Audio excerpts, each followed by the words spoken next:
Un mundo convertido en cementerio. ¡Que arda! ¡Que arda! Un estado que domina con el miedo. ¡Que arda! ¡Que arda! Una ciudad sumergida en un infierno. ¡Que arda! ¡Que arda! Se haga la luz y que venga un mundo nuevo y un futuro mejor cuando se apagó el fuego.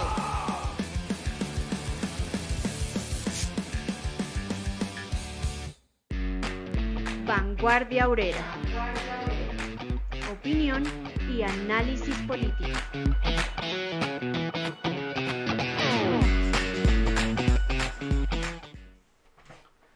Muy buenas noches, los estamos saludando a todos los que ya nos están acompañando en la edición 126 de su programa Vanguardia Obrera. Hoy tenemos un equipo ampliado en la mesa de trabajo. Vamos a tratar un tema muy interesante que se vuelve también de moda a final de año, y por eso hemos invitado pues al compañero Aureliano para que nos colabore, nos contribuya con sus opiniones sobre este importantísimo tema, y vamos a compartir esas opiniones aquí con los compañeros de mesa, a los cuales estoy saludando en este momento. Bienvenidos a la mesa de trabajo. Compañera Adela, muy buenas noches. Buenas noches, compañeros, Ricardo, José, al compañero Aureliano, al equipo técnico y a todos nuestros seguidores, bienvenidos. Perfecto, muy buenas noches, compañero Aureliano.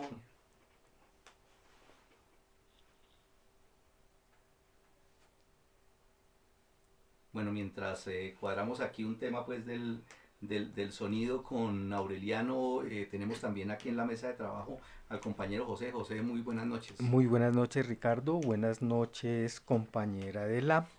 Buenas noches, Aureliano. Y muy buenas noches a los compañeros que ya nos acompañan en esta nueva emisión. Y saludo fraterno a los compañeros del equipo de técnico que hacen posible la transmisión. Compañero Aureliano, muy buenas noches. Revisar por favor el micrófono. Buenas noches, compañeros, tanto para las compañeras y compañeros de la mesa de trabajo como a las compañeras y compañeros que siguen el programa. Perfecto, bueno, hoy vamos a trabajar el tema luchar por un verdadero aumento de salarios. Bienvenidos.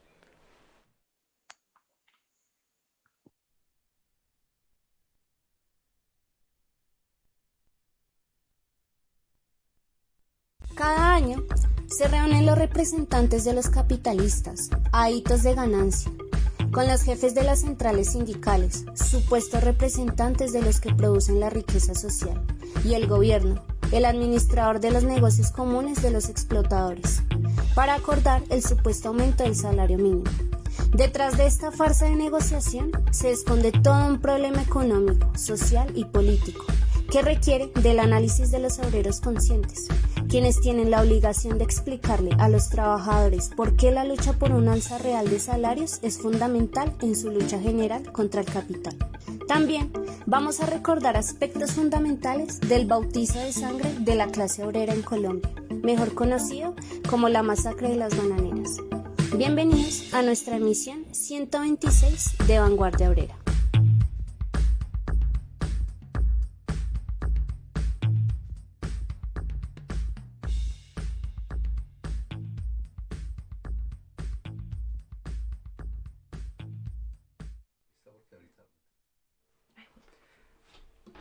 Bueno, el tema que hoy vamos a desarrollar tiene que ver con el problema del salario. Este ha sido pues uno de los asuntos menospreciados por muchos sectores pues políticos, entendiendo pues que como si el problema del salario no tuviera una relación tan directa con esa disputa que hay entre trabajadores y patronos, y donde el Estado supuestamente juega un papel de árbitro imparcial. Cada año se nos ha vuelto costumbre desde hace ya varias décadas que en lugar pues de ser el resultado de la lucha y de la movilización y de la confrontación de los trabajadores organizados y movilizados, se nos metió que ahora eso se hace de manera concertada, que se sientan a negociarlo en esa supuesta mesa tripartita, y donde realmente lo que eso se ha convertido desde décadas es en una farsa, en esa farsa de negociación del salario mínimo, y el resultado es evidente, ¿no? Todo eso ha sido en detrimento pues de las condiciones materiales de vida de los trabajadores y por ahí derecho pues del pueblo en general, ¿no? Hoy entonces vamos a hablar sobre ese tema, intercambiar algunas opiniones con los compañeros aquí de la mesa, pero antes de eso debemos recordar que precisamente hoy, el 5 y 6 de diciembre, se conmemora la masacre de las bananeras, llaman algunos la huelga de las bananeras, destacan otros, y hoy estamos cumpliendo precisamente 95 años de esa histórica jornada de lucha que marcó un hito, un antes y un después en la lucha del movimiento obrero en Colombia, y hoy vamos a comentarlo también en el inicio del programa. Invitamos pues entonces a todos los que nos están acompañando en el chat para que nos escriban sus opiniones, sus comentarios, sus sugerencias, sus dudas sobre estos temas que vamos a desarrollar hoy. Y sin más preámbulos, entonces vamos a dar la palabra pues aquí a uno de los compañeros de la mesa. Bienvenida, compañera Adela, tiene la palabra. Gracias, Ricardo. Sí, efectivamente, hoy, luego de 95 años de la masacre de las bananeras, como usted bien señala, sucedido entre el 5 y 6 de diciembre de 1928, hay que decir que pues la huella y las enseñanzas de esta heroica lucha siguen vigentes y es necesario hacer un recorderis precisamente hoy en conmemoración pues a esa fecha. De un lado pues nos recuerda que esa prueba de sangre de la clase obrera dejó para siempre pues marcado el camino de los trabajadores colombianos. ¿Por qué? Porque pues seguimos comprobando en la práctica que las exigencias, que nuestros derechos deben ser arrancados al calor de la lucha, que nada se nos va a regalar, que nada se nos va a dar si no lo luchamos de manera organizada. Y esa es la forma de garantizar realmente nuestros derechos. Además nos deja muchas enseñanzas, entre ellas pues que el Estado representante de burgueses, terratenientes e imperialistas no es neutral, como no lo fue hace 95 años, sino que defiende los intereses de las clases económicamente dominantes y los defiende a sangre y fuego, como también fue demostrado hace 95 años, y que por tanto se le debe combatir pues también de manera violenta y organizada. Hay que decir que esos eventos de hace 95 años marcaron el despertar de la lucha de los trabajadores, que para la época eran empleados principalmente por empresas imperialistas, particularmente norteamericanas, como la Tropical Oil Company y la United Fruit Company. La primera pues trabajaba con petróleo y la segunda pues era la empresa bananera. Pero a la vez esta naciente clase obrera pues de una u otra manera se veía influenciada por la Revolución Rusa, ¿no? Este glorioso octubre de 1917. Y de ahí que pues sus primeros pasos se concretan en importantes movimientos huelguísticos a inicios de la década de 1920. Entonces allí se destacaron huelgas como la de Fabricato, la de Ferrocarriles de Colombia, en la Tropical también en 1924 y en 1927 se desarrollaron importantes huelgas, y en la United para 1928, 10 años después incluso de haber presentado un pliego a esta compañía que fue completamente desatendido y dilatado pues en promesas por parte de esa compañía. Entonces para ese 13 de noviembre de 1928, alrededor de 30.000 obreros pues, se declararon en huelga para exigir mejores condiciones de vida. Y aquí hay que fijarnos, les digo a nuestros queridos seguidores, hay que fijarnos que muchas de aquellas reivindicaciones exigidas hace casi un siglo siguen vigentes aún en 2023, siguen incluso sin ser atendidas, y claro, pues con las fuerzas productivas mucho más desarrolladas que hace 95 años y pues en un grado de desarrollo distinto, pero también con las contradicciones al borde de nuevos estallidos en todo el mundo. Entonces para esa época los trabajadores de la United exigían 8 reivindicaciones concreticas, que se les reconociera como trabajadores de la empresa: un seguro colectivo, habitaciones higiénicas, reconocimiento de los accidentes de trabajo, aumento de salarios, cese de los comisariatos, el no pago en vales y establecimiento de hospitales. la reivindicación que ellos consideraban en esa época más importante y que exigían pues que se les reconociera como obreros y no como animales. Porque resulta que en esa época los trabajadores de la Unite ni siquiera tenían los derechos mínimos que en esa época la misma ley colombiana le concedía al grueso de los trabajadores. Entonces, estaban básicamente sometidos a los designios de los imperialistas. Además, pues no eran contratados directamente por la compañía, sino por un contratista, les pagaban el salario en vales, con lo cual pues tenían que comprar lo que necesitaran en los almacenes de la misma empresa, que es lo que se conoció como comisariatos. Bueno, en fin, algo de esto se nos hace como conocido, ¿cierto? Porque pues hoy seguimos viendo que los trabajadores deben luchar por un contrato realidad, contra la tercerización laboral, por un alza general de salarios que por lo menos cubra las necesidades básicas del obrero y su familia, por acceso al servicio de salud de calidad, a una educación realmente gratuita, a viviendas adecuadas y salubres. Bueno, incluso muchos de nosotros sabemos que parte de los factores salariales, por ejemplo las dotaciones en algunas empresas, son pagados con vales. Ahora se conocen de otra manera, son bonos Sodexo, bonos Big Pass, bueno, el nombre que les pongan, pero básicamente obligan al trabajador a hacerlo efectivo en grandes almacenes de cadena, donde nosotros, los obreros, sabemos que todo es mucho más caro. Entonces, como les decía, son condiciones similares, en un grado de desarrollo histórico distinto, pero con algo en común, que es la superexplotación a la clase obrera para satisfacer la sed de ganancia de los capitalistas. Entonces no era para menos que más de 30.000 trabajadores se levantaran en huelga porque sus exigencias no fueron atendidas de ninguna forma. Por el contrario, y por eso es importante recordar nuestra historia, compás, el tratamiento a esa justa lucha de los obreros de las bananeras, reconocida incluso por el inspector de trabajo de esa zona, fue un tratamiento de guerra. La respuesta a sus justas exigencias fue con contingentes de soldados armados, con violencia, con terrorismo de Estado, con detenciones. Bueno, todo eso también se nos hace conocido, ¿sí? Por algo las fuerzas militares son la columna vertebral del Estado burgués y por algo siempre los revolucionarios hemos sido precisos en decir que el Estado burgués, independientemente de quien esté gobernando, es el poder político de las clases económicamente dominantes y ellas lo van a usar a su antojo para defender sus intereses. Así lo hicieron hace 95 años, perpetrando esa tenebrosa y terrible masacre entre el 5 y 6 de diciembre de 1928 en Ciénaga, donde se dice que incluso hubo más de 3.000 muertos, eso bajo el mando de Cortés Vargas, y que pues básicamente pagaron el precio por enfrentarse a ese verdugo que fue la United Fruit Company. Pero no solo Cortés Vargas y los soldados que ejecutaron como tal la masacre, que dispararon, ¿no?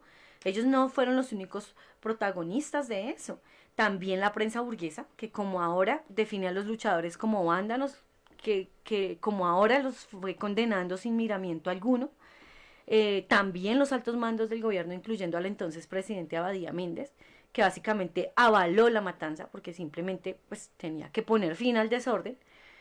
Y la misma United Fruit Company, la misma compañía, fue culpable de esa masacre, porque bajo el amparo del gobierno colombiano decidió pues un baño de sangre para la clase obrera colombiana antes que atender pues esas justas exigencias de los trabajadores en esa época.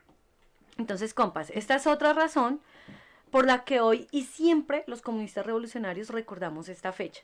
Y justo ahorita en medio de las negociaciones del salario mínimo, ¿no? Porque pues la lucha por mejorar nuestras condiciones de trabajo y de vida siguen vigentes y porque pues tampoco nos vamos a cansar de conmemorar y de honrar la memoria de nuestros hermanos obreros de las plantaciones bananeras que básicamente dieron su vida antes de arrodillarse a los imperialistas y con ello pues dejaron un ejemplo de tenacidad, de beligerancia, de lucha, bueno, que es nuestro deber enarbolar y rememorar hoy. Y pues para mencionar otra de las enseñanzas que nos deja esta lucha desarrollada por nuestros hermanos de clase en 1928 está pues la necesidad de nuestro propio destacamento de vanguardia, ¿sí? De un partido comunista de la clase obrera. Y de esto hay que decir que si bien para la época la clase obrera se había organizado en el Partido Socialista Revolucionario, que pues era dirigido también por grandes luchadores como Ignacio Torres, como María Cano, como Raúl Eduardo Maecha, y quienes a su vez habían sido designados también para ayudar a dirigir ese movimiento huelguístico que se estaba presentando. Pues en esa época el triunfo de la huelga dependía de que tuviera una dirección correcta, y ese precisamente era el papel que el partido debía desempeñar. Pero pues ese también fue para esa época un problema, por varios factores, ¿no? Algunos de ellos, pues el partido se había formado apenas hacía 4 años antes de la huelga, necesitaba además mayor cohesión en su dirección y también en su orientación, necesitaba también un conocimiento exacto de la sociedad colombiana y de la lucha de clases en ese momento, y conocer más a fondo y bien también la doctrina científica del proletariado, ¿no? Entonces era un partido para esa época inexperto, e inevitablemente se cometieron errores. De hecho, se destacaron y se reconocieron esos errores, ¿no? Algunos de ellos, por ejemplo, creer que en una lucha de los trabajadores contra el capital imperialista se iba a poder contar con el respaldo de la burguesía colombiana, ¿no? Algunos ahorita le dicen la burguesía nacional, e incluso con el respaldo del gobierno. Entonces se le pidió la intervención como mediador, con la ilusión de que iba a hacer cumplir las leyes colombianas, entonces ese fue uno de los errores. Y lastimosamente aún hay hermanos revolucionarios que consideran que se pueden hacer alianzas con una burguesía nacional. Bueno, otro asunto fue que el partido no supo analizar la situación objetiva. Pues uno ver 30.000 obreros alzados en huelga, pues se deja llevar por el entusiasmo, y se creyó pues que podría neutralizarse a las fuerzas militares en pocos días, asunto que no sucedió. Tampoco pues se creía que los soldados iban a disparar contra los obreros desarmados, ¿no? Eso pues parte también de ese contingente de soldados pues eran hijos del pueblo, y se creía que no, pero pues no, ellos estaban apenas empezando a luchar como respuesta a ese infierno de explotación capitalista, y confiaron en esa época. Pero nosotros ya tenemos una experiencia de 95 años por lo menos, ¿sí? Una experiencia que nos ha dejado la misma lucha, y conocemos lo que son los crímenes de Estado. Aquí incluso se han llamado falsos positivos. Sabemos lo que es capaz de hacer el SMAT en las manifestaciones de masas, incluso pacíficas. Sabemos lo que es capaz de hacer el ejército y la policía, y por eso confiar en el Estado burgués, confiar en que nos va a enviar la represión para mediar por las buenas, no. En este momento resulta ser una ilusión reaccionaria incluso, porque básicamente desmoviliza a las masas para confiar en un Estado que las asesina, en concreto las asesina. Y otro de los errores fue que el partido no actuó como un solo hombre, en una sola dirección. O sea, los dirigentes en la época tenían una lectura distinta del conflicto y no lo dirigieron con una sola orientación.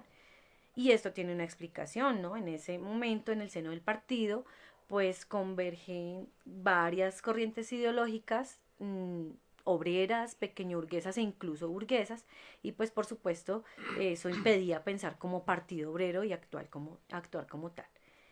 Y bueno, también la misma Tercera Internacional Comunista respecto a esta lucha destacó importantes enseñanzas que hoy de nuevo es necesario recordar, como la necesidad de un análisis objetivo de la situación, definir la correlación de fuerzas y el estado de cada una de esas fuerzas, tanto las del proletariado como las de su enemigo, mirar cómo estaban las fuerzas del proletariado, su organización, su ánimo de lucha, y asimismo pues las fuerzas de las clases enemigas, ¿no? Y la mentalidad de los soldados en ese momento. Otra enseñanza fue pues la necesidad de un trabajo sistemático en el ejército, es decir, tratar de conquistar la simpatía de los soldados, que es una condición, decía en esa época la Tercera Internacional, una condición del éxito para las luchas de la clase obrera y campesina. Otra enseñanza pues es no hacer una separación absoluta entre la huelga económica y la huelga política, ¿no?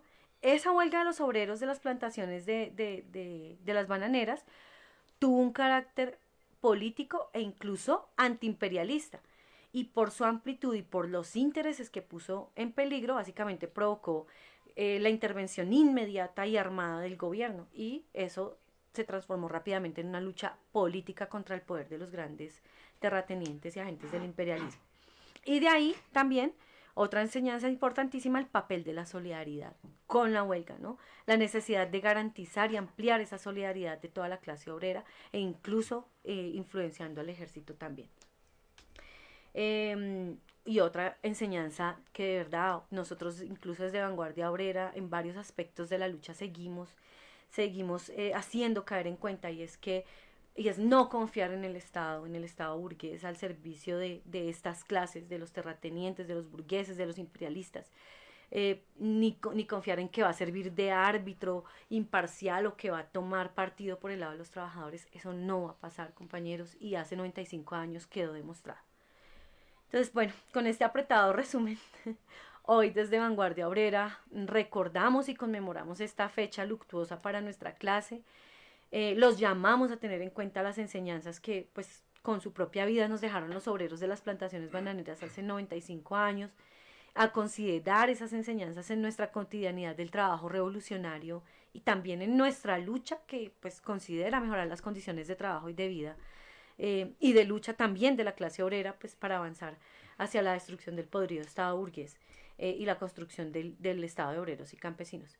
Y pues también invitarlos a visitar, a consultar la página del portal Revolución Obrera, que por cierto está en estos momentos siendo actualizada y que va a quedar súper buenísima para todos ustedes, pero allí ustedes van a encontrar en la sección de efemérides todo lo que se ha escrito acerca de esta lucha y de estas enseñanzas de la masacre y la huelga de las bananeras, a escuchar también los programas que hemos hecho en Vanguardia Obrera al respecto y a estudiarse un folletico que también pueden encontrar en el portal cuando ya esté bien actualizado o incluso en el blog, ahorita mismo lo pueden consultar, que se llama La masacre de las bananeras de 1928, bautizo de sangre de la clase obrera.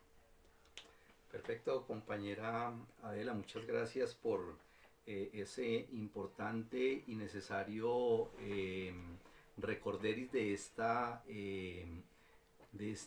acto, de este hecho tan importante que fue la huelga de las bananeras. Y es un preámbulo o es una presentación inicial muy acorde pues al tema que hoy vamos a desarrollar, porque es la huelga el aspecto más importante que marcó la disposición de los trabajadores en ese momento, en 1928, y a través de la historia hemos aprendido pues que esa es la mejor arma pues de los trabajadores para conquistar sus reivindicaciones, sus banderas, para luchar contra la política pues del Estado que tiende pues a degradarlos y a empeorar cada vez más sus condiciones. Saludamos ya en este momento a los compañeros que nos están escribiendo en el chat. Por aquí está María Elena, Jairo, Ernesto, Cintra y Magra, Rodrigo, también tenemos por aquí a Álvaro Ignacio, a Francisco, a Jaime, a Ompul, a William, también Álvaro, a Francisco, Janet de Azonalpliasecos, a Liliana, por aquí también tenemos a Carlos Mario también, y todos ellos pues han estado pues compartiéndonos algunas de sus opiniones sobre este tema, y vamos a meternos pues de una vez entonces a ese tema central que tiene que ver con lo que es la lucha por los salarios, y empezar pues por comprender y recordar pues algunos asuntos fundamentales de qué es lo que estamos hablando pues como cuando hablamos de salario, porque es de donde parte pues realmente las posibilidades de supervivencia de los trabajadores, y también tenemos que recordar pues esa pelea tan fuerte que hay entre los trabajadores y los patronos por mejorar esas condiciones unos y por empeorarla otros, ¿no? Algunos compañeros nos han hecho llegar unos testimonios que queremos compartir con ustedes, y antes de darle la palabra al compañero Aureliano vamos a escuchar precisamente uno de esos testimonios de una de las compañeras que nos hizo llegar al programa. Me están diciendo que es un compañero. Perfecto, vamos primero con ese audio. Mi nombre es Cristóbal Mora Muñoz, hablo de Comaral Meta, soy secretario de organización de la Junta Nacional de Sintra y Magra. y yo afiliado con Sintra Magra 37 años y medio. No, mire, entonces el salario no nos alcanza para cubrir todos nuestros gastos, porque aquí en el Beta la vida siempre es bastante cara. Aparte que contamos con diversos tipos de clima, lo que es la cuestión de verduras y la papa es muy carísima acá en el Meta.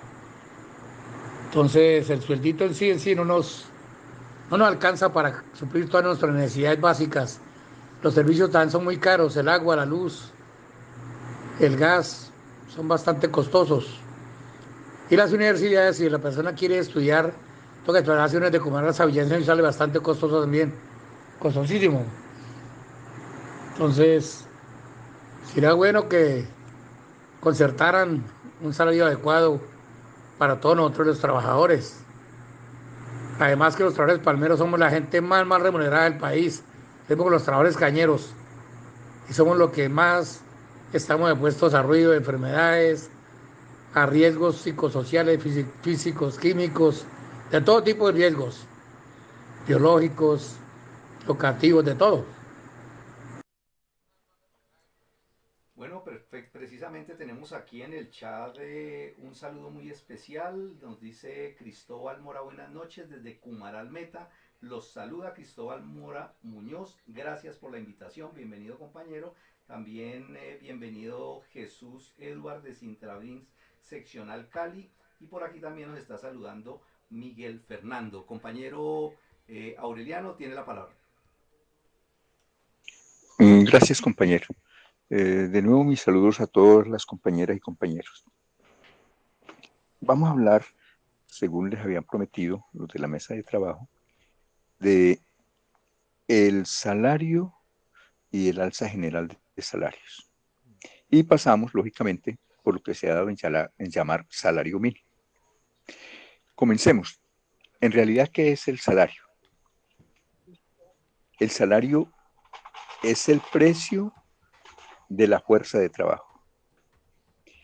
La fuerza de trabajo es la mercancía, es la única mercancía de que disponemos los trabajadores, el proletariado, y ahí el nombre de proletariado. No tenemos sino prole para mantener y manos para vender. Es decir, cuando vamos al mercado de trabajo, llevamos la única mercancía que tenemos, que son nuestras propias manos, nuestra capacidad de trabajo, es decir, nuestra propia vida. Esa mercancía, como cualquiera otra, tiene un valor. Y ese valor está determinado por el conjunto de lo que se necesita en una sociedad dada para mantener, para reponer la fuerza de trabajo que se entrega al patrón y para mantener a la familia obrera, es decir, para la producción y la reproducción de la fuerza de trabajo. Ese valor entonces está determinado por el conjunto de bienes materiales que necesita la clase obrera, el proletariado, para mantener su capacidad de trabajo y para reproducir su clase, para que jueguen en la sociedad el papel de la fuerza de los que son los trabajadores, los que producen. Pero valor y precio de una mercancía no es igual. El precio es una fuerza, un valor, un número de billetes, de monedas, aproximadamente equivalente al valor de la fuerza de trabajo. Es decir, es la traducción de esos bienes a moneda, a precio. Eso es el salario. Siempre el salario está más o menos aproximándose al valor de la fuerza de trabajo. Es decir, con el salario se supone que está contemplado lo que cuesta en el mercado mantener la fuerza de trabajo, reponerla diariamente y tener la reproducción de la familia obrera. ¿Qué determina si el precio está por encima o por debajo del valor de la fuerza de trabajo? Lo determinan varias cosas, pero las principales son la lucha de clases. en la medida en que los obreros oponen resistencia al ansia de explotación de los capitalistas, a la obtención de ganancia de los capitalistas, logran que su salario suba. Y al contrario, cuando la lucha del movimiento obrero decae, los capitalistas cumplen el sueño más preciado de todo lo capitalista, que es obtener trabajo barato, porque eso les aumenta las ganancias, o incluso el paraíso del capitalismo es obtener trabajo gratis, que como ustedes saben, en este sistema capitalista, en determinadas circunstancias y en algunos sectores, en la medida en que la clase obrera ha sido derrotada o no está en lucha permanente, logran trabajo gratis. En Colombia es un país donde los capitalistas logran trabajo gratis. Todos saben la historia de las confecciones y que piden trabajadoras que sepan, que no sepan el trabajo de la confección, les ofrecen es un curso y al final del curso deciden si les dan trabajo o no. Pues en realidad para pegar botones, pegar cuellos, en media hora lo aprenden, el resto del curso, un mes, es trabajo gratis con el pretexto de hacer un curso, toda una sección lo suplen, toda una sección de trabajo la suplen en la fábrica con trabajo obtenida de trabajadoras que se supone están haciendo un curso, pero que están siendo sobreexplotadas, no reciben salario. Ese es pues el paraíso de los capitalistas. Trabajo, precio de la fuerza de trabajo por debajo de su valor. Siempre. Mucha de la lucha de resistencia de los trabajadores oscila por eso alrededor de la lucha por el salario. Es decir, los obreros tratando de que su fuerza de trabajo se venda por un precio más o menos aproximado al valor de la fuerza de trabajo.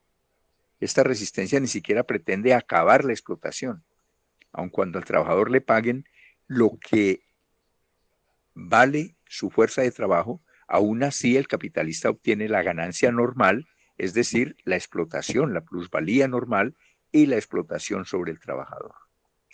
Pero los capitalistas quieren algo más que eso y pagar por debajo del valor de la fuerza de trabajo, que es como se ha documentado muy bien en países como Colombia, la fuerza de trabajo está muy por debajo de su valor.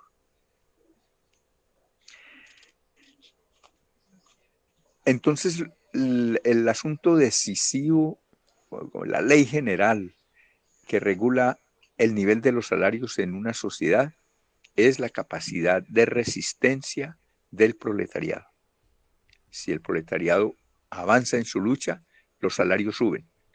Si el proletariado baja en su lucha, el patrón avanza y obtiene más ganancias a costa del salario de los trabajadores, pagándoles por debajo del valor de su fuerza de trabajo. Hay que tener en cuenta siempre esa ley, porque es una ley económica y social fundamental y que regula el nivel del salario.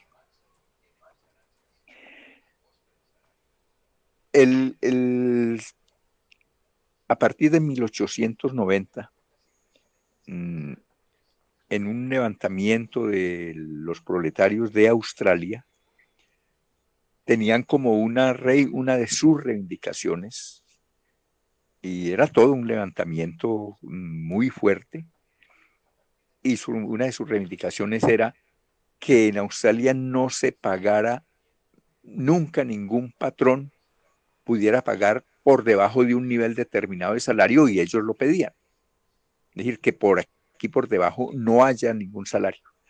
Eso se llamó entonces salario mínimo, y en efecto la burguesía australiana se vio obligada a legislar por primera vez en la historia del movimiento obrero que hubiera un salario mínimo, así fue llamado. En las circunstancias en que fue conseguido en Australia el salario mínimo, se puede suponer que estaba aproximadamente efectivamente en un equilibrio con el valor de la fuerza de trabajo. Es decir, que que el salario que recibían los trabajadores por un trabajo simple equivalía a la cantidad de bienes necesarios para la reposición de la fuerza de trabajo y para la familia del trabajador. Hay que explicar, mencioné lo de trabajo simple. Efectivamente, el trabajo puede ser un trabajo simple que no requiere mayor calificación y por tanto su valor es el valor más simple posible porque es apenas lo estrictamente necesario para la supervivencia del trabajador y su familia. El trabajo calificado es siempre un múltiplo de este trabajo simple, es un trabajo más complejo y en él hay que contar la preparación que ha tenido que hacer el proletario para poder ejercer ese trabajo y por tanto se considera un trabajo más complejo, es un trabajo calificado que tiene un mayor valor que el trabajo simple. Entonces, por eso decía que en Australia, cuando se legisló por vez primera, correspondía a el valor de la fuerza de trabajo.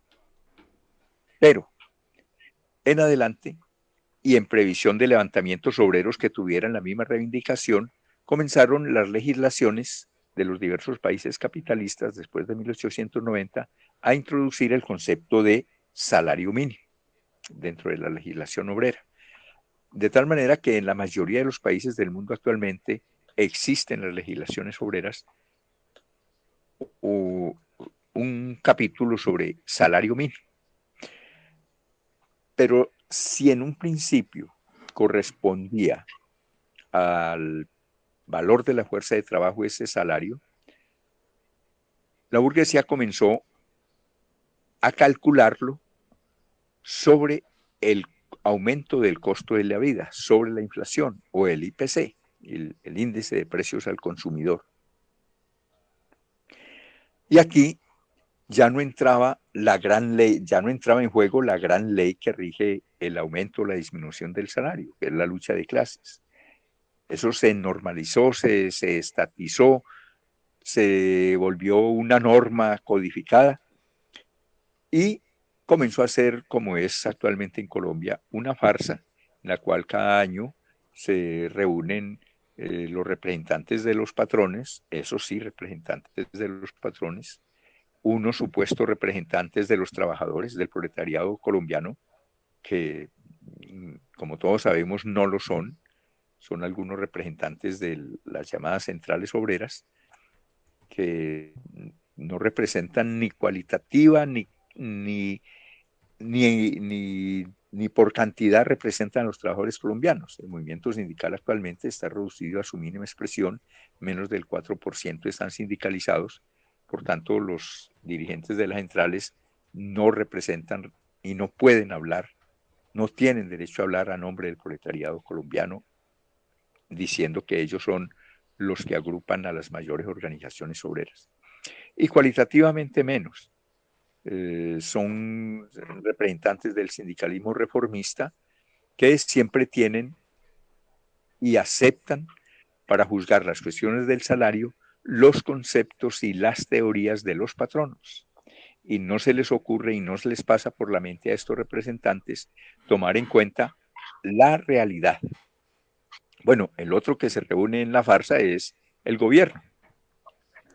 Y como es de esperar, los representantes del gobierno normalmente tienen el punto de vista de los trabajadores. Al fin y al cabo, el gobierno no es sino la junta que dirige todos los negocios de los capitalistas, los negocios generales de la clase capitalista. Se presentan particularidades como cuando hay un gobierno reformista y algunos dicen, no, eso sí, no son los representantes de los capitalistas. En países donde hay gobiernos reformistas, socialdemócratas o llamados progresistas o alguna cosa de esas, pero sí, al juzgar por los criterios que tienen para discutir salario mínimo, utilizan exactamente las teorías económicas del capital, las herramientas y los datos que proporciona otras instituciones capitalistas, en Colombia el DANE. en esta, como en todas las negociaciones de salario mínimo, llaman al DANE a que les diga cuánto es el IPC, cuánto es la inflación. Y eso es falso. El salario mínimo, el aumento o bajada del salario mínimo no tiene nada que ver con el IPC. Principiando porque ese IPC que mide la inflación efectivamente en una sociedad dada, es decir, el aumento de los precios, de todos los precios, no hace la diferenciación, y a la burguesía le conviene ocultar eso, de que no todos los consumidores somos iguales. En el IPC están los precios y la variación de los precios. En ese índice están de los productos de lujo. Y los proletarios no somos precisamente el consumidores de carros lujosos, de paseos en yate, de vuelos permanentes en avión, de tal manera que no se puede juzgar para el salario mínimo como que todos consumiéramos artículos de lujo.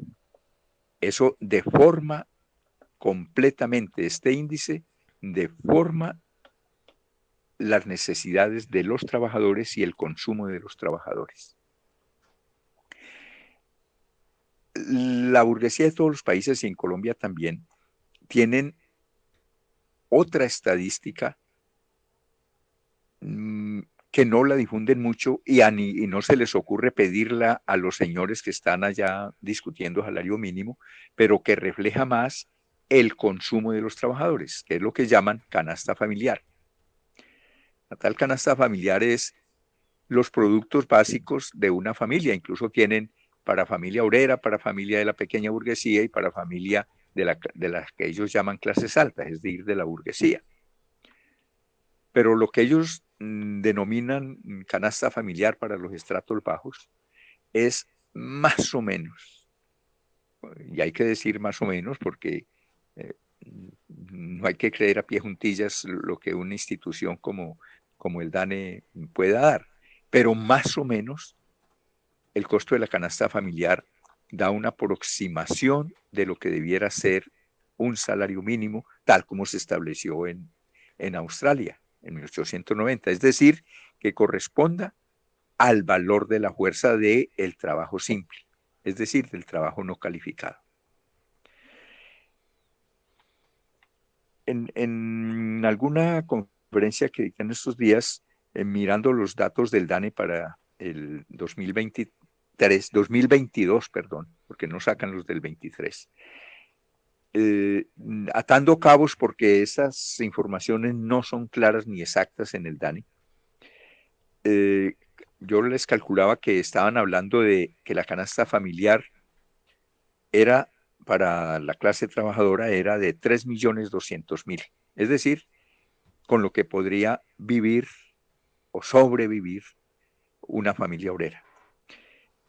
Hoy un compañero que ha hecho cálculos más exactos por su cuenta, me dice que incluso para este año habría que ajustarla a 3.557.200. Es decir, la canasta familiar está por encima de los 3,5 millones de pesos. Por tanto, es una desvergüenza que ahora vengan a decir que el salario mínimo, es decir, que una familia obrera pueda vivir con 1.200.000, 1 millón y algo, que es en últimas a lo que van a subir, porque no se les ocurrió pedirle al DANE el valor de la canasta, sino el valor del IPC, el índice de precios al consumidor. Esto es un criterio burgués y uno se pregunta por qué los tales y supuestos representantes obreros no piden el valor de la canasta familiar, porque tienen solo el horizonte de la economía burguesa y no pueden juzgar los intereses de la clase obrera. Uno de los compañeros que escribió un audio para este programa, el compañero Cristóbal Mora de Cumaral, de Sintra y Magra, nos da una definición muy exacta de la injusticia, de lo erróneo que es considerar el salario mínimo bajo la óptica de IPC. Él dice, comillas, el salario no nos alcanza para cubrir nuestras necesidades básicas. Y ahí de forma sencilla retratado de lo que estoy hablando. Lo que ellos condenan a que el proletariado viva con 1 millón y un poquito más de pesos, realmente vale más de 3,5 millones. Por tanto, si se me preguntara cuánto debiera ser la propuesta de los trabajadores para el salario mínimo, debiera ser por encima de los 3,5 millones de pesos mensuales. Esto implica que la clase obrera tiene que luchar. No es con concertaciones, con mesas de concertación. Mejor dicho, no es por las buenas como los patronos van a permitir que el salario esté a la par con el valor de la fuerza de trabajo o incluso por encima, que con lucha se puede conseguir, que esté por encima del valor de la fuerza de trabajo. Solo la lucha puede darnos un nivel salarial tal. No hay que conformarse entonces con mesas de concertación, con supuestos representantes de los trabajadores que tienen el punto de vista de la burguesía para juzgarlo del salario mínimo. ¿Alguna pregunta hasta ahí, compañeros?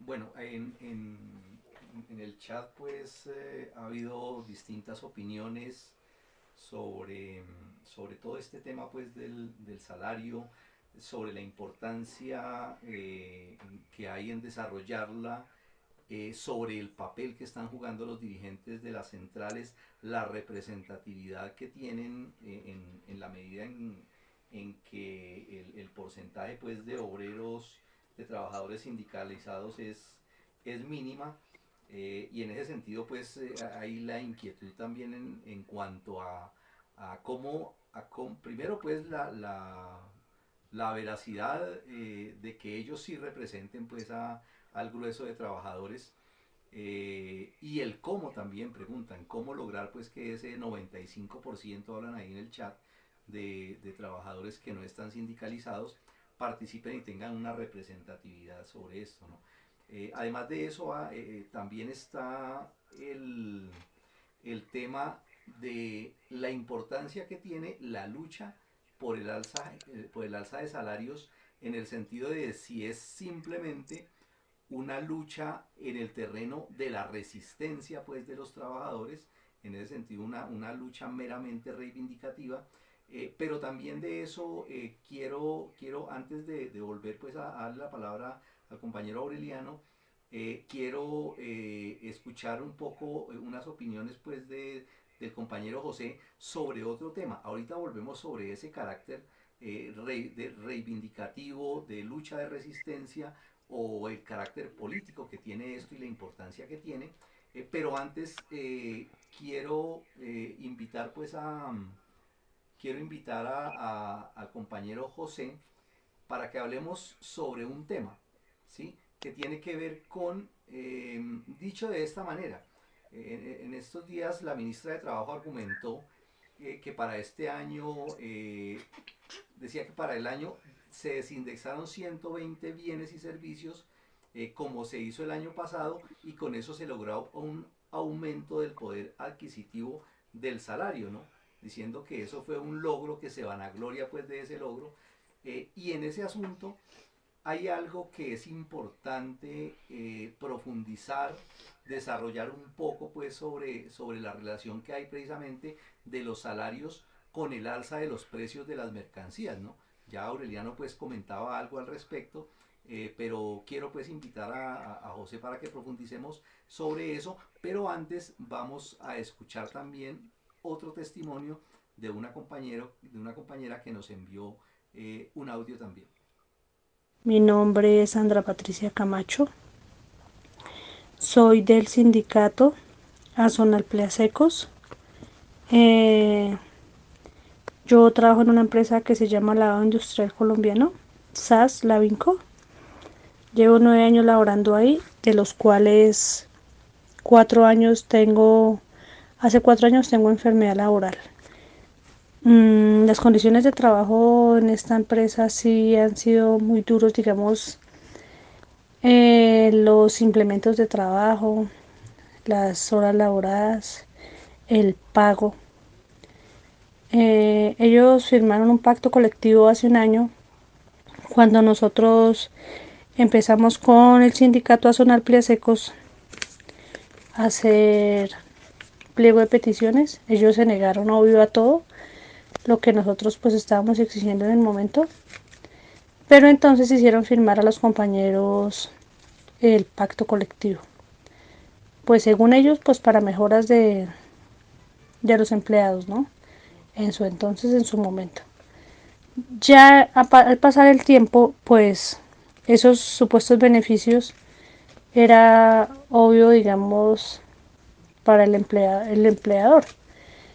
¿Por qué? Porque a los compañeros les bajaron las horas laboradas a 6 horas. Ellos están ahorita con contrato de 6 horas laboradas, pagándoles un mínimo con todas las prestaciones de ley, sí, pero dominicales y horas nocturnas, ellos no les están pagando nada de esas cosas. O sea, ellos ganan un mínimo neto.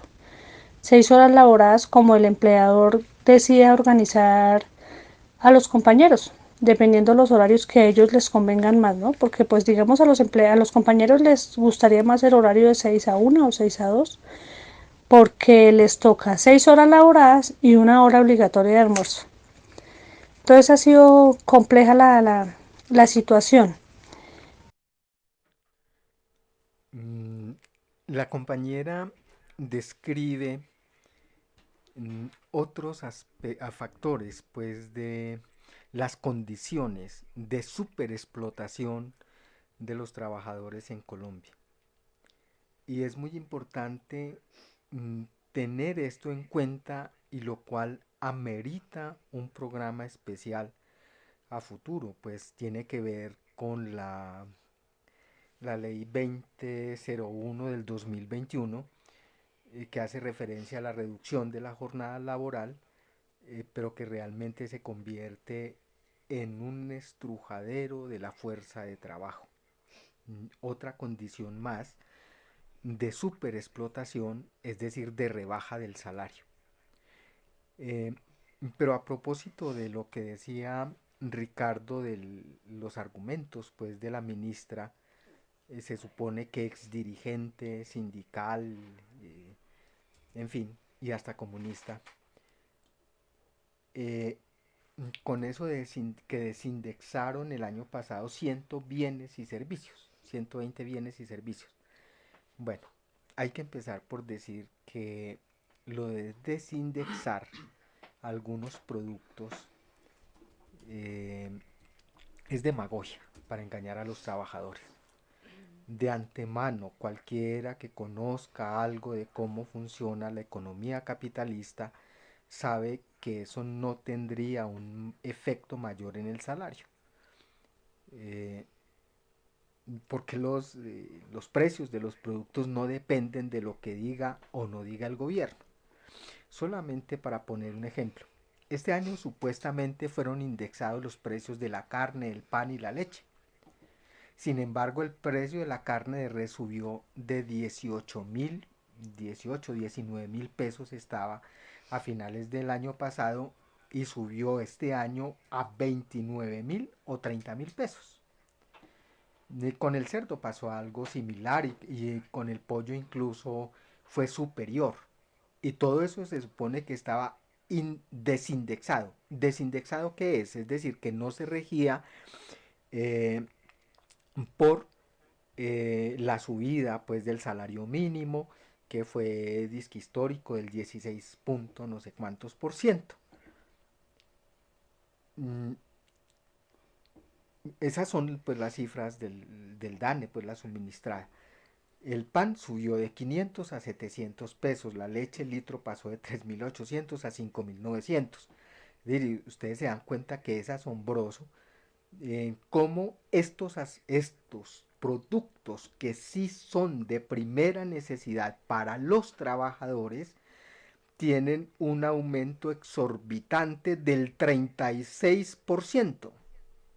Pero dicen que el IPC apenas subió, dice que el 8, 9 y que posiblemente termina, según el Banco de la República, en 10 o 9.5. Pero además de eso, varios de los productos y servicios que desindexaron, es decir, que no grabaron con el aumento pues, del salario mínimo, son los gastos notariales, de arrendamientos y otras cosas. Pero eso no significa que no hayan subido, porque de hecho tuvieron el aumento del IPC, es decir, del 13.4%, que fue el IPC pues, del año anterior, que fue la devaluación del peso. A ello se agrega el que varios de los productos básicos de la canasta familiar están grabados con el IVA. Unos con el 5% y otros con el 19%.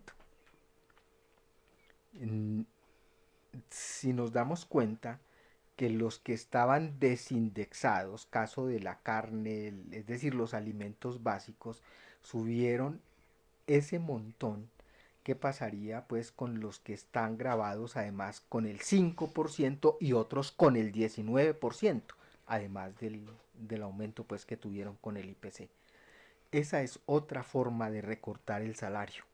Y la ministra sabe eso, pero se hace la loca, porque a la final, entre todos, incluso los supuestos representantes de los trabajadores y ella misma, engañan a la inmensa mayoría de los obreros con semejante payasada, que es la tal mesa de concertación de salarios. Y finalmente existe otra cosa, que es el abuso o robo directo llevado a cabo por algunos monopolios. Para poner el ejemplo concreto de lo que pasa con los servicios públicos, y de ellos tal vez el más escandaloso es el de la energía eléctrica, pero no es el único. Y todos nos damos cuenta que el momento de cada mes llega la factura y llega más cara, y llega más cara, y llega más cara, y llega más cara. Pero, ¿qué diablos pasa aquí? Por no hablar de otros factores que influyen incluso en el precio ese de los productos de primera necesidad, como el alza mensual de la gasolina, que en estos días debe otra vez subir. Ahora, todos los capitalistas, el gobierno, los representantes pues en el gobierno, que es la junta que administra los negocios comunes de esos señores capitalistas, de los explotadores, y los jefes, los supuestos jefes de las centrales sindicales, asustan con el coco de que no sirve un alza exagerada de los salarios porque eso ocasiona una demanda mayor de productos de primera necesidad y por tanto suben los precios en iguales proporciones y con ello aumenta la inflación. La compañera Diana Gross hacía alusión a eso, pero entonces tocaba exigir el alza, pero a la vez exigir que no se subieran los precios de la canasta familiar. Son dos cosas distintas que tenemos que tener en cuenta. Lo primero que hay que clarificar, que eso de que el alza de los salarios produce alza de los precios de los productos de primera necesidad es una mentira. Que hace 158 años Carlos Marx en Salario, Precio y Ganancia desnudó y puso en ridículo a quien en esa época trinaba con esos mismos argumentos, era el señor Watson. Hay que decir que si fuera cierto que inmediatamente y automáticamente suben los precios de los productos de primera necesidad, y que eso puede suceder indudablemente por la ley de la oferta y la demanda. Sin embargo, obligaría a que los capitalistas desplazaran los capitales a las ramas de producción de esos productos básicos. Y en unos meses llegan otra vez los precios a su mismo nivel anterior. Es decir, eso se regularía justamente por la misma ley de la oferta y la demanda. O sea, no habría tal ese asunto. Eso se nivelaría en poquito tiempo. En segundo lugar, lo más seguro es que el aumento del salario real será invertido por los trabajadores en otros productos a los cuales no tiene acceso en la actualidad. Mejor dicho, en términos pues coloquiales, en lugar de aumentar el consumo de papa y arroz y de salchichón, entonces se podría aumentar el consumo de proteína animal, de frutas, de verduras, del jamón y reemplazar eso por el salchichón y las papas y el arroz. En los dos casos, lo único que resulta afectado, y lo mismo, existe pues además entre los capitalistas producen no solamente bienes de primera necesidad, sino bienes de lujo, como sostenía, pues, como decía ahorita el compañero Aureliano, que sirven para la burguesía y lo del IPC para enmascarar el alza real y el hambre social de la gente que produce, porque comparan pues con la generalidad, pues los productos de lujo que consumen son las clases que no trabajan, los parásitos de la sociedad. Y eso se regula, porque si se vuelca todo a el consumo, a los bienes de consumo de primera necesidad, los burgueses se ven obligados a comprarlos también más caros.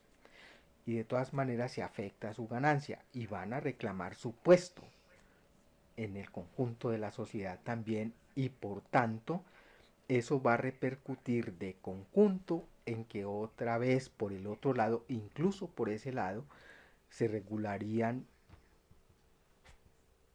los productos y los precios de los productos en el conjunto de la sociedad. Mejor dicho, el incremento de los salarios, si se invierten por igual en todos los artículos de consumo, la expansión de la demanda por parte de la clase obrera tiene que compensarse con lo que disminuye esa demanda por parte de la clase de los capitalistas. O el incremento de los salarios solo se invierte en determinados artículos que los precios en el mercado aumentarían solamente temporalmente, y en ese caso el alza y la baja respectiva lo que representa es no de los precios en su conjunto, sino de la cuota de ganancia de los capitalistas en todas las ramas de la producción. Es decir, lo que único que provocaría sería un cambio en cuanto a la distribución del capital y el trabajo, decía Marx. Es lo único que se afecta. Es decir, el alza general de salarios afecta directamente la ganancia del capital. Porque es la pelea a la final es en cuánto tiempo se produce el salario y cuánto tiempo le queda al capitalista para acaparar plusvalía y ganancia. ¿Sí?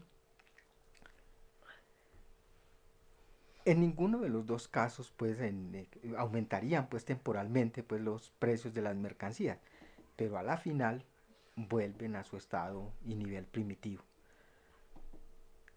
Ahora, ¿qué tiene que ver eso con la inflación? Y la inflación, ¿qué diablos es y cómo se come ese asunto? Realmente la inflación tiene una relación directa, es en el terreno de la circulación de esa mercancía que se llama dinero. Es decir, tiene que ver con la devaluación del papel moneda, que se produce por otra condición distinta. Por un lado, en esta época, pues, donde domina el capital financiero y donde incluso es el Banco de la República el que determina las tasas de interés e incluso la producción de papel moneda, hace que los billetes que nos pagan, es decir, el salario, se devalúe. Y entonces ya no alcanzamos a comprar los mismos productos con el salario que ganábamos. Se devaluó realmente ese maldingo papel moneda que es con lo que nos pagan. Por la producción excesiva de billetes, por el Banco Central y por el encarecimiento de todo lo que tiene que ver con el capital parásito financiero, que es el que proporciona entonces los créditos a toda la sociedad y que especialmente estruja a la pequeña burguesía y a los trabajadores, que nos embarcamos entonces con préstamos, con tarjetas de crédito, con cosas para llenar los huecos que el salario común y corriente no alcanza, para cubrirlos y comprarlos al contado. Eso es lo que yo tendría pues que decir de este asunto. Perfecto, compañero, muchas gracias. Hay mucha tela pues para cortar cuando uno habla del tema del salario, de la lucha de los salarios, de la relación que hay de los salarios con la inflación, con el alza de los productos de la canasta familiar, de la importancia que le dan a esa lucha, y con toda seguridad pues cualquiera de ustedes que esté mirando el chat se va a dar cuenta de una cantidad enorme pues de opiniones, de llamados pues, de cuestionamientos, de preguntas de distinta índole. Pero hay un aspecto que yo quiero pues destacar en todo esto que hemos estado hablando, y es cuando nosotros hablamos de los salarios, efectivamente dentro de las explicaciones que han hecho los compañeros, hay un aspecto importante que nosotros debemos destacar en este asunto. Y el tema de los salarios está relacionado directamente con uno de los aspectos fundamentales que hacen parte de la esencia del capitalismo y tienen que ver con la ganancia. Es decir, cuando se habla de salarios, lo que se está hablando es de que entre mejores salarios tenga el obrero, ¿sí?, se disminuye la ganancia del capitalista, ¿sí? Es lo que se afecta directamente. Y ese es uno de los asuntos más importantes que hay que entender en esto que estamos hablando, porque cuando uno entiende eso, y nosotros pues nos acordamos que uno de los asuntos más importantes que le tocó a Marx, sobre todo, en compañía pues de su compañero pues de lucha, Federico Engels, fue analizar el problema de la economía. Sin embargo, nos damos cuenta que la lucha por los salarios es un tema despreciado, olvidado, no solamente por los dirigentes sindicales, ¿no? ¿Sí? Algunos compañeros dicen, bueno, y las centrales obreras son organizadas, y ellos, ¿por qué en últimas no luchan por un alza real de los salarios? ¿Eso obedece a qué intereses? Pero démonos cuenta que no es solamente un problema de los dirigentes sindicales, es un problema de los jefes políticos, incluso de las organizaciones políticas que se llaman comunistas, de aquellos que se llaman marxistas, leninistas, maoístas, y que por ningún lado se asoman a hablar del tema del salario. ¿Les parece que eso es una cosa puramente estomacal? ¿Sí? Sí. Puramente estomacal, y que eso no tiene importancia para la lucha. ¿Sí? ¿Y por qué hablo de esto? Porque hay un aspecto al cual pues le quiero pedir al compañero Aureliano que nos hable un poco de eso, ¿sí? Y es de ese carácter político que tiene esa reivindicación, esa lucha pues de los trabajadores, porque eso encierra un contenido muy profundo, y del grado de comprensión que se tenga va a determinar la efectividad, la profundidad, el alcance de la lucha pues del movimiento obrero, y en últimas de la posibilidad de que los comunistas puedan dirigir la lucha, pues no solamente por mejorar las condiciones de vida de los trabajadores, sino por la transformación radical del sistema. ¿Sí? Entonces, ese aspecto me parece que es importante y quiero llamar pues al compañero Aureliano para que nos hable un poco de este tema. Sí, compañero, me parece un punto muy importante, pero para entender bien en qué está el error de muchos de nuestros camaradas que consideran que la lucha sindical, que la lucha de resistencia, que la lucha por el salario no tiene una mayor importancia porque no tiene como objetivo un objetivo político, es decir, tomar el poder para la clase obrera.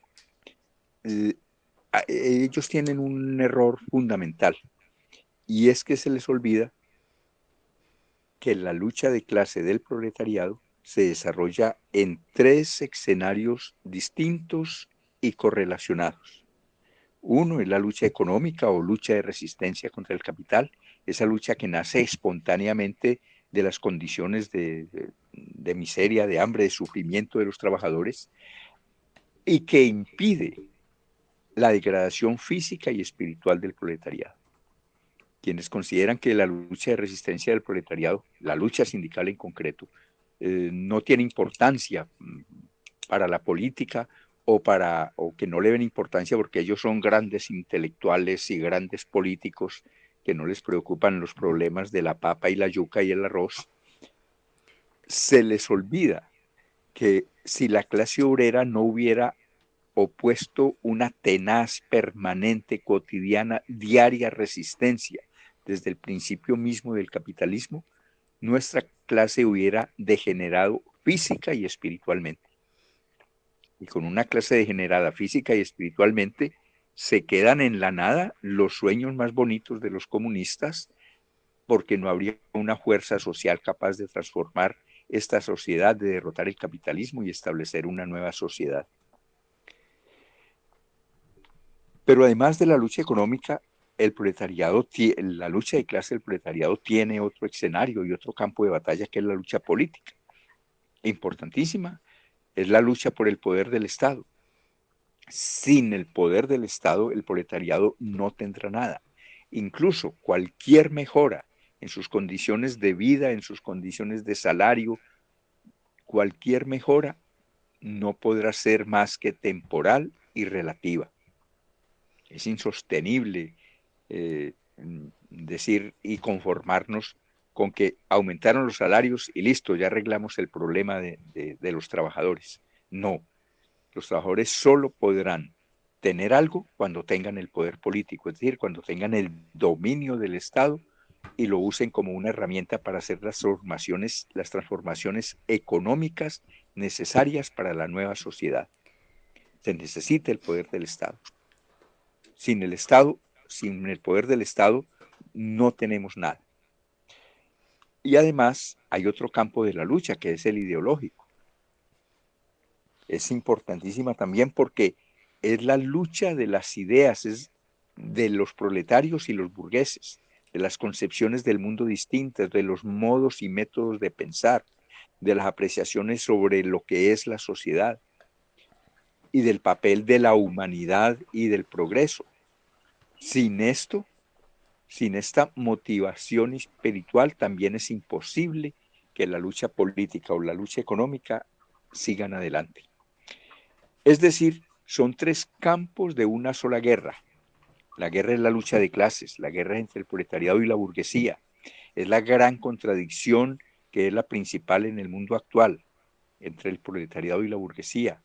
Esa contradicción tiene esos 3 aspectos. Y Marx, un gran maestro del proletariado, lo resumía así. El primer principio de táctica para el movimiento obrero, es saber tener en un solo haz la lucha de resistencia, la lucha política y la lucha ideológica. Cualquiera que se dedique a un solo campo de esta lucha, cae en el oportunismo. Cae en el sindicalerismo, a los que creen que basta por luchar con un salario y que se arreglan los problemas de la humanidad. Cae en la politiquería quienes piensen que lo único que importa es el poder y que no importa ni el bienestar de las masas ni las ideas. Y a los compañeros que creen que hay que dedicarse sobre todo o únicamente a la lucha teórica, a escribir libros, a refutar las ideas de la burguesía, a hablar del futuro socialista, se vuelven intelectuales que terminan de tanto estar encerrados y en un mundo por allá de las ideas sin ninguna vinculación con la realidad práctica que hay que transformar en todos los terrenos, se convierten en intelectualoides que terminan por decir solo bobadas. La recomendación de Marx es la única correcta: unir en un solo haz la lucha económica, la lucha política y la lucha ideológica. Es la clave del triunfo del proletariado. Cada una tiene sus instrumentos, cada una tiene sus tipos de organización y sus características propias del campo de lucha, pero están íntimamente vinculadas y conforman las tres en conjunto, coordinadas y llevadas adelante, el movimiento obrero. No se puede hablar de un movimiento obrero que sea solo sindical, no se puede hablar de un movimiento obrero que sea solo político, ni se puede hablar de un movimiento obrero que solo sea ideas. Es la combinación y mantener en un solo haz estas tres formas de lucha, estos tres campos de batalla.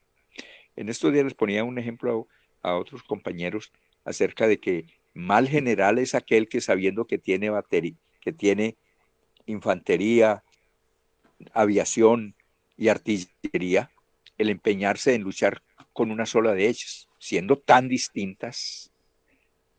Un buen general es el que sabe manejar las tres armas y usarlas para ganar la guerra, y solo podrá ganarlas quien sepa manejar las tres armas. La lucha de clase del proletariado solo podrá ganarla quien sea capaz de manejar la lucha de resistencia, la lucha política y la lucha ideológica coordinadamente, a la vez, a veces incluso una más destacada que otra, pero nunca sola, nunca sola. Eso quería decir sobre eso, que es la clave de la táctica del movimiento obrero. Pero quería resaltar un aspecto particular que tiene la lucha económica y la lucha política, una relación muy particular que tiene. Cuando una lucha en cualquiera de los tres terrenos se convierte en causa y en objetivo de la mayoría del proletariado, esta lucha de clases es de por sí una lucha política, porque implica pelear con el Estado por esos objetivos y por esas transformaciones. En efecto, una lucha por un pliego sindical y una huelga puramente por pliego, no podemos decir que es una lucha política. Pero cuando, como en el caso de los salarios, la clase obrera se ve ante la necesidad de un aumento general de salarios, por ejemplo, y se convierte en uno objetivo, esto no se puede obtener discutiendo solo con el patrón o con los patrones. Una alza general de salarios hay que discutirla con los representantes de todos los patronos, que no es otra cosa que su Estado. Es peleando con el Estado como se puede conseguir el alza de los salarios, inclusive el aumento del salario mínimo, como pasó en Australia en 1890. Ese levantamiento de los obreros australianos era un levantamiento político del proletariado australiano, y una de sus principales reivindicaciones era que se estableciera un tope para el salario mínimo por debajo del cual ningún patrón podía pagar. Era efectivamente una lucha política, y fue una victoria política, y obligó el proletariado a la burguesía, a través de su Estado, a legislarlo. Si hay lucha política en el Una terreno del cosita salario, ahí es... Sí, bien pueda. que necesariamente pues toca ahorita con el tema, no he leído pues la mayoría de comentarios pues que están poniendo en el chat, pero no puedo dejar pasar un comentario que hay aquí que me llama mucho la atención y que tiene que ver precisamente con lo que está hablando en este momento, un comentario de Carlos Ramírez, citando, dice ahí a Marx, dice: la lucha por las reivindicaciones económicas son luchas efímeras, la verdadera lucha es la guerra popular que nos traerá la liberación definitiva. ¿Listo? Es exactamente eso a lo que me refería. Por supuesto que la lucha por un salario discutido con el patrón o incluso arrancado como una medida política a la clase dominante a través del Estado, como cualquier otra reforma, no solo la del salario, sino cualquier otra reforma, siempre será temporal y relativa. Cualquier mejora, mientras no se tenga el poder, no hay forma de que cualquier reivindicación del proletariado, no solo en el terreno económico, sino cualquier victoria en el terreno ideológico le pasa lo mismo, hay que decirle al compañero. Incluso cualquier victoria en el terreno de la guerra popular, si no está acompañada del movimiento de resistencia de la clase obrera contra los capitalistas y de la lucha ideológica, termina en guerrerismo vano, estéril y hueco. Termina en guerrillerismo como el del Che Guevara. Termina en nada. ¿Cuánto no se ha practicado con el nombre justo y correcto, el nombre de guerra popular? Simple guerrillerismo. En Colombia sí que somos testigos de eso. ¿Sí? La guerra sola, sin la participación del movimiento obrero, es un fracaso. Sin la participación de las masas proletarias, es un fracaso. Lo mismo, la lucha ideológica sin la participación de las masas proletarias y la necesaria lucha de resistencia. El caso más importante es el de China. Algunos camaradas que toman la palabra en guerra popular de China creen que toda la revolución china fue solo en el terreno militar. No, tanto en el terreno cultural, es decir, en la lucha ideológica. Recuerden el foro de Yenan. Recuerden las palabras de Mao, hay que crear opinión pública para obtener cualquier avance en la lucha política y en especial en la militar, y eso es lucha ideológica. Y sin la enorme resistencia que durante todo el periodo, desde el principio de que nació el movimiento obrero en China hasta el fin y en la actualidad, la clase obrera le opone a la burguesía, la clase obrera china también hubiera degenerado y no hubiera sido capaz de sostener una guerra popular. Con un pueblo muriéndose de hambre no es posible sostener una guerra popular. Hay que tener energía y vitalidad para empuñar las armas también. Y a los compañeros se les olvida eso, tal vez tienen su barriguita llena permanentemente. No, lo único correcto es unir en un solo haz todos los tres campos de la lucha del proletariado. No queremos solo sindicalismo, no queremos solo guerrillerismo, no queremos solo ideólogos encerrados y en un laboratorio. Es todas a la vez. Y esta es una enorme lección para el proletariado. Por supuesto que es sobre todo algo que deben de tener en cuenta los representantes políticos e ideológicos del proletariado. Pero condenar a la clase obrera a que no libre su lucha de resistencia es una tontería grande y es oportunismo. Y si se va a citar a Marx, que se cite completo a Marx, donde él contempla cuál es la táctica correcta del movimiento obrero. Listo, compañero Aureliano, muchas gracias por ese complemento muy valioso. También dentro de los comentarios hay una inquietud que tiene que ver con el último punto que vamos a desarrollar ahorita, y es la inquietud planteada pues de esta manera en algunos comentarios, ¿no? Negocian el salario mínimo a fin de año, lo negocian los dirigentes de las centrales obreras representando supuestamente a los trabajadores, pero los trabajadores organizados a nivel sindical, dicen ahí, no llegan ni al 5%, pues, ¿qué pasa con el 95%? Y en últimas, ¿qué representatividad tienen ellos? También comentaban algo pues sobre esa falsedad de la representatividad que ellos mismos se abrogan, ¿no? Sobre eso pues quiero invitar a la compañera Adela para que nos haga un comentario al respecto. Sí, un comentario corto realmente, o sea, dice ahí el compañero, bueno, entonces, ¿qué pasa con ese 95% y cuál sería la estrategia para que ese 95% realmente sea representado en organizaciones mayoritarias y coherentes? Yo creo que es parte de lo que se ha venido haciendo con el trabajo de reestructuración del movimiento sindical, teniendo en cuenta pues que incluso parte de que la gran mayoría de los obreros no esté sindicalizada es precisamente por esa influencia burguesa dentro del movimiento. Fundamentalmente es por eso, pero creo que el trabajo por la reestructuración del movimiento sindical es la estrategia de los revolucionarios para realmente para que realmente ese 95% sea representado en organizaciones, como dice el compañero, coherentes y mayoritarias. Eso impulsaría mucho más también el nivel de sindicalización de la clase obrera, e impulsaría también su lucha de resistencia, no de conciliación y de concertación, su lucha de resistencia.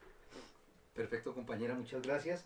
Vamos a colocar el último audio de otra compañera que nos hizo llegar.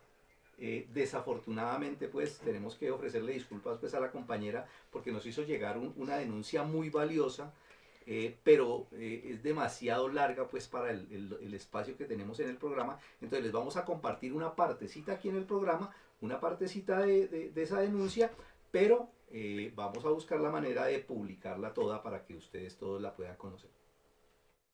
Muy buenas noches, gracias a Revolución Obrera por ser la voz del pueblo. Mi nombre es Dayana Casas, trabajo en Atento Colombia S.A. aproximadamente 2 años. Formo parte de Sinaltrascop, que es la entidad sindicalista que me apoya con los procesos de la empresa. Claramente pues en la empresa se evidencian problemáticas de acoso laboral y persecución sindical.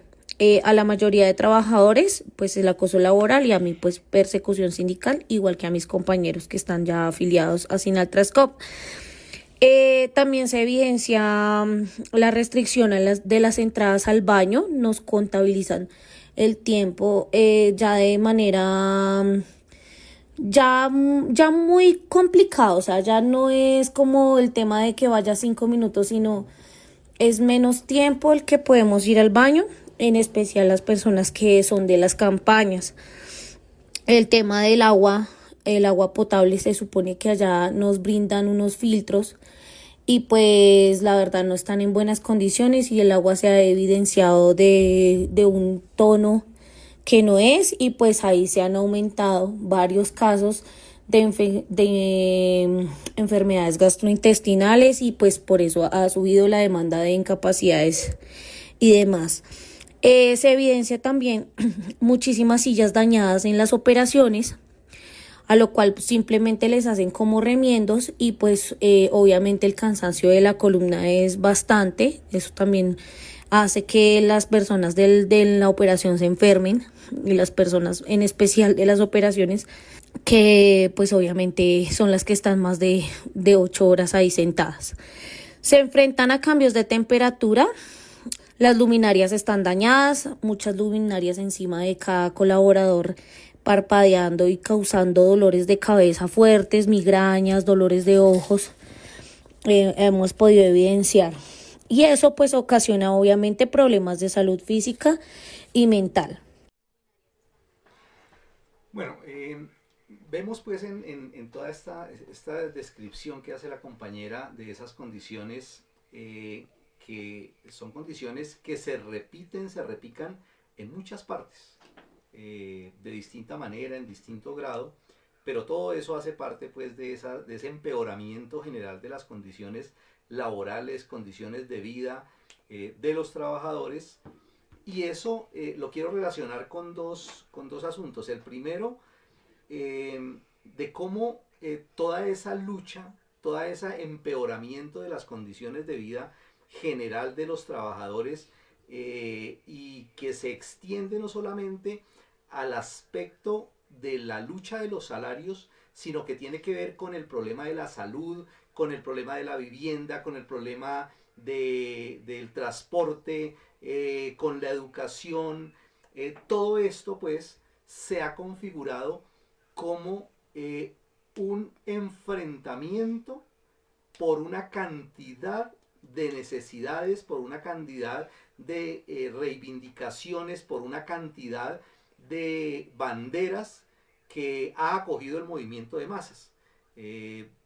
Quizá en su mayoría, en su mayor grado, de una manera espontánea, pero obviamente donde los elementos pues conscientes, organizaciones políticas, dirigentes, obreros y populares han ido pues poco a poco pues haciendo una labor de hormiga para ir organizando alrededor de todas esas luchas lo que nosotros llamamos una plataforma de lucha, que de eso pues tenemos el recuerdo reciente pues de los levantamientos de 2019, 2021, 2022 y todo ese proceso que se ha ido dando.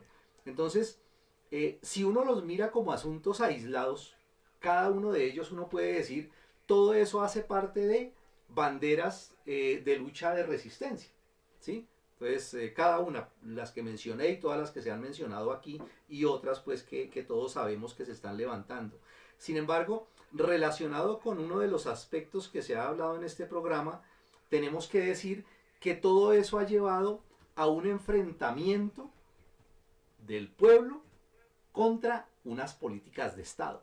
Es decir, ya no es solamente contra un patrón en particular, sino que atacan y buscan es confrontar directamente políticas de Estado, incluso no solamente del Estado colombiano, sino políticas que vienen por orden del imperialismo, por orden de los pulpos económicos, de sus entidades pues financieras internacionales, de sus acuerdos, y que los están implementando en la mayoría de países. Entonces ahí es donde se configura ese aspecto y ese carácter político que empieza a tomar esa lucha, ¿sí? Entonces, primer asunto que hay que darle importancia. Y el segundo aspecto que quiero mencionar ya para terminar, y que tiene que ver con esa inquietud de la cual comentaba ahora también la compañera Adela, de bueno, ¿cuál es la alternativa para ese, no solamente para ese 95%, es para el 100%, porque al final de cuentas, como en el chat un compañero decía, esos dirigentes no representan absolutamente a ninguna parte de los trabajadores. Ellos no están representando ni siquiera a ese 4.5% de los trabajadores. No, ahí no están representando a ningún trabajador. Están representando simplemente haciendo el papel, ¿sí? Una pantomima para favorecer al Estado, para favorecer a los gremios económicos, ¿sí? Entonces, ¿cuál es el camino para el pueblo? ¿Cuál es el camino para los trabajadores? El camino está marcado, el camino lo mostró efectivamente el levantamiento, ¿sí? Y mostró efectivamente que la única manera es no irse por el camino de las esperanzas en el establo parlamentario, no es el camino de la esperanza en un gobierno que ya ha demostrado efectivamente que no puede hacerlo, así lo quiera, no estamos juzgando la buena o mala voluntad, sino que no puede hacerlo. El camino está marcado por la lucha directa, por la organización directa, por la movilización, por el levantamiento de esa plataforma de lucha, donde una de las tareas también que tiene que ver con lo que comentaban en el chat ahora es, bueno, precisemos bien cuál es la manera exacta de mencionar esa reivindicación del alza de salarios, ¿sí? ¿En qué consiste eso? Y es parte de la tarea que hay que hacer para alimentar esa plataforma de lucha. El camino está trazado, es fortalecer la lucha directa, organizar las asambleas, todas las asambleas que sean posibles, asambleas universitarias, asambleas en barrios, asambleas zonales, y todo eso que lleve efectivamente a una organización nacional de carácter nacional que pueda ponerse al frente de la conquista de esa plataforma de lucha que en últimas no solamente logre mejorar las condiciones de los trabajadores, del pueblo en general, sino que contribuya a la formación, a la educación, a la organización de esos dirigentes políticos que de esa misma lucha están emergiendo, que son en últimas la argamasa, son la materia prima, son la fuerza para ese futuro partido que estamos construyendo en Colombia. ¿Sí? Ese es el camino y es la forma correcta de establecer esa relación que tenemos que hacer nosotros ahorita. ¿Sí? Eso es lo que queríamos compartirles. Esperamos pues que haya sido pues un aporte pues para el conocimiento y la profundización de este importante tema del alza de salarios y con los otros temas pues que nos hemos podido meter.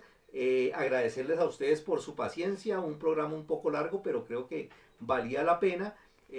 Muchas gracias primero que todo al compañero Aureliano por habernos acompañado y por habernos hecho esos aportes y esperamos contar con usted muy pronto nuevamente en este programa. Gracias, compañero, por invitarme a dar mis opiniones. Un saludo y les deseo buena noche y muchos éxitos a todos los compañeros. Perfecto, muchas gracias compañera Adela y compañero José. Gracias a ustedes, compañeros de mesa, compañero Aureliano, un abrazo, siempre es un placer tenerlo aquí en nuestro programa, al equipo técnico también muchas gracias y a todos nuestros seguidores estaremos en contacto próximamente, muchas gracias. Muchas gracias también a las compañeras, compañeros que nos acompañaron, a los compañeros de la mesa y nos vemos en una próxima. Esperamos seguir contando con los audios de nuestros compañeros trabajadores y trabajadoras. Hasta luego.